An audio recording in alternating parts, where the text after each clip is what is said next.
Endi agarda writingdan task 1dan 7+ natijani olmoqchi bo'lsangiz, bu sizga kerakli bo'ladigan, eng kerakli bo'ladigan narsa bu graflarni analiz qilishni bilishingiz kerak.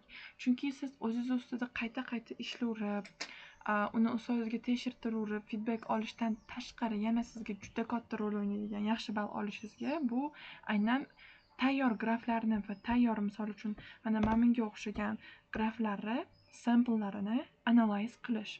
Aytishingiz mumkin, juda ko'p misol har xil videolarni ko'rgan bo'lishingiz mumkin. Task 1ni oshirmoqchimisiz? Analiz qiling. Writingga oshirmoqchimisiz? Analiz qiling. Keling endi o'sha analiz qanaqa qilib qilish kerakligini ko'rib chiqsak. Mana sizga tayyor mana shu 6 ta checklist, shuni qo'llash orqali bemalol task 1ni tahlil qilib chiqsangiz bo'ladi. Birinchisi bu sentence structure, ya'ni gapda qanaqa struktura ishlatyapti. Misol uchun adjective plus noun strukturasini ishlatyaptimi? Mana men bitta ko'rgan hamma strukturamiz. Buni mana shu 5talasidan qaysidir birinimi yoki bu 5tasidan qaysidir birinimi yoki boshqa umuman bo'lishi mumkin. Qanaqa darajada ishlatyapti?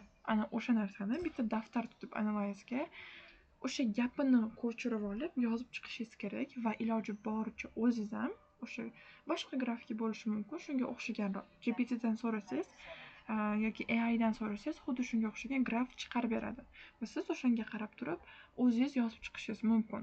O'sha o'rgangan sentence structurengizni praktika qilishingiz mumkin. Bu birinchi qiladigan ishingiz. Ikkinchisida using synonyms va antonyms, ya'ni yokida word formation bo'lishi mumkin. Word formation, ya'ni gaplarda aynan o'sha grafda qanaqa qilib so'zlar paraphrase qilindi, qanaqa sinonimlar ishlatildi. Misol, increase degan so'zni o'zini qayta har xil so'zlar bilan ko'rasiz. Ya'ni increase, rise, climb degan so'zlar bilan va aynan o'sha graflarda ko'rgan so'zlaringiz bu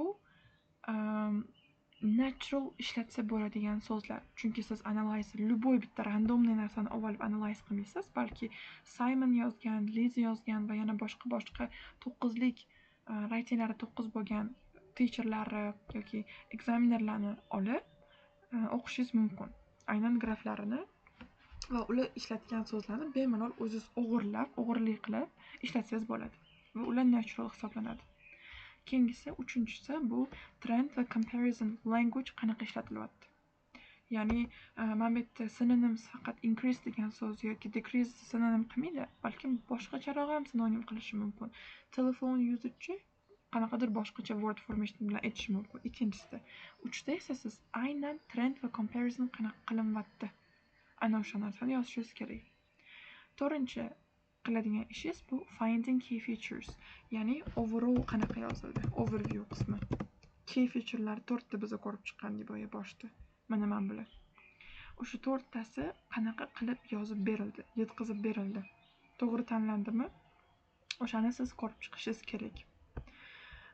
Beshinchisi bu logical progression, ya'ni sizda bodylaringiz qanaqa yozildi, body 1 va body 2. Nimalar tanlandi body 1 va body 2 ga? Hamma detallarini aytib ketdimi? O'sha narsani qaysilari carefully select qilinganini yozishingiz kerak bo'ladi. Va 6-inchisi new words.